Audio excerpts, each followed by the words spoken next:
Hey everyone, welcome back. Ready to dive into some seriously thought-provoking stuff. I'm ready. Who are we diving deep with today? Today we're cracking open the blog of Jason Fried, Oh, cool. The 37 Signals guy. the one and only, the mastermind behind Basecamp and HEY. His blog posts are always jam-packed with insights. Exactly why we're here.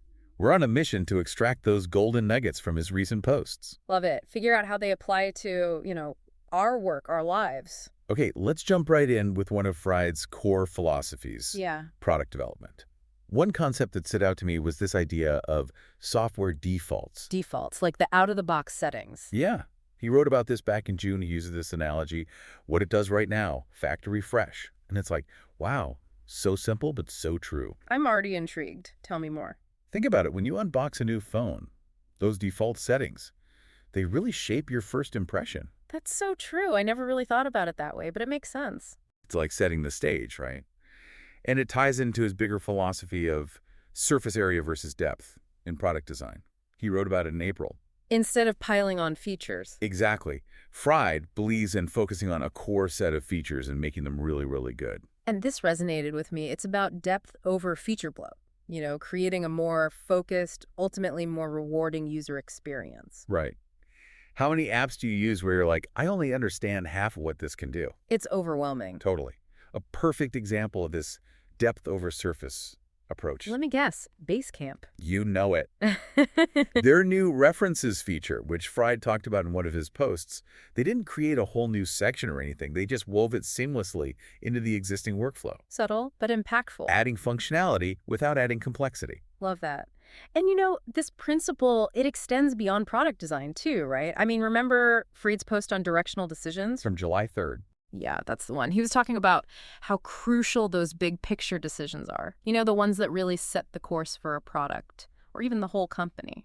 Instead of getting bogged down in all the little details, you got to make those pivotal choices, the ones that really move the needle, Setting a compass direction. and adjusting your path along the way. Exactly.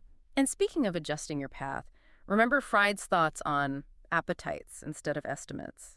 His September post about that really resonated with me. It's about staying adaptable, which, by the way, reminds me of how Fried approaches company culture. Oh, totally. Remember that post where he talks about not having an assistant? Yeah, and he answers all his own emails. Yes. It was in his September 12th post. And it really struck me, like, what does that say about his leadership style? Right. It speaks volumes. He's not afraid to be present. Exactly. Even those small, everyday interactions. It shows real commitment to accessibility, transparency. Which I'm sure shapes the whole company culture. 100%. It reminded me of his company as a language concept from July. The July 12th post. That one. How the way you communicate, the decisions you make, the values, it all adds up. To this shared language. Yes. Yeah. That defines the company from the inside out. And Fried, responding to emails instead of delegating. It's like he's adding to that vocabulary. Right, of 37 signals. Yep. It's like saying, we're open, we're here. We're engaged. Love that. And, that kind of engagement from leadership, it's huge for team culture. It's not just about, setting the strategy from above. It's about being present in the day-to-day. Makes everyone feel heard. Exactly. Speaking of being present, there was that post where Fried talks about drumming. Drumming. Yeah, and how it taught him to lighten your grip. I think that was from May 10th. Interesting. How does drumming relate to business? That's what I thought. But it's about finding that balance Yeah. between effort and surrender. I mean, like setting an intention, but then letting go of control. Yes, it's a powerful concept, Mhm. and it applies to so many things, not just business. Definitely. Life, too. It seems to be a theme with Fried, actually. Challenging conventional wisdom. Finding those unexpected connections. Like his post, sometimes it's better, sometimes it's worse. Yes. That one really made me think. From June 26th. That's the... He's encouraging us to reframe failure as a learning opportunity. It's like you either win or you learn. Exactly. And sometimes those learning experiences, they're the real game changers. They stick with you. Big time. He also had that post back in February, short and sweet title. Do learn. That's the one. It was like a call to action to prioritize experience, real world stuff, not just theory. I loved that one.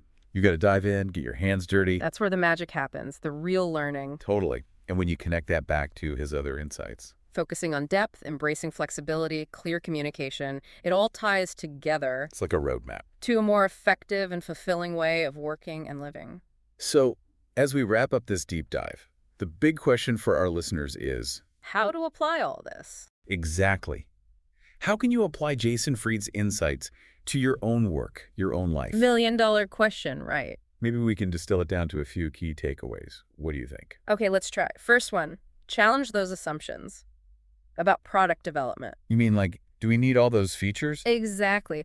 Or can we create something amazing by focusing on depth, a seamless user experience? Quality over quantity. 100%. Second takeaway, embrace flexibility in your planning. Instead of getting stuck on rigid timelines. Focus on the desired outcome, the appetite, remember. Appetites, not estimates. And that actually connects back to those directional decisions. Set a clear direction, but allow for some wiggle room along the way. Love it. And finally, I think it's important to remember communication is key. Huge. Fried's leadership style. It's a great example. Be present. Be accessible. It fosters that open communication, builds a more engaged and productive team. This has been fantastic. I always walk away from these deep dives feeling so inspired. Me too. Fried's insights always get you thinking. They really do. And for our listeners, as you navigate your own work and life, remember those key takeaways from Jason Fried. Focus on depth, embrace flexibility, Yeah. and communicate clearly. And don't be afraid to challenge the status quo. Find those unexpected connections. You never know what you might discover. Couldn't have said it better myself. This has been an amazing deep dive. Until next time, everyone. Keep exploring, keep learning, and keep diving deep.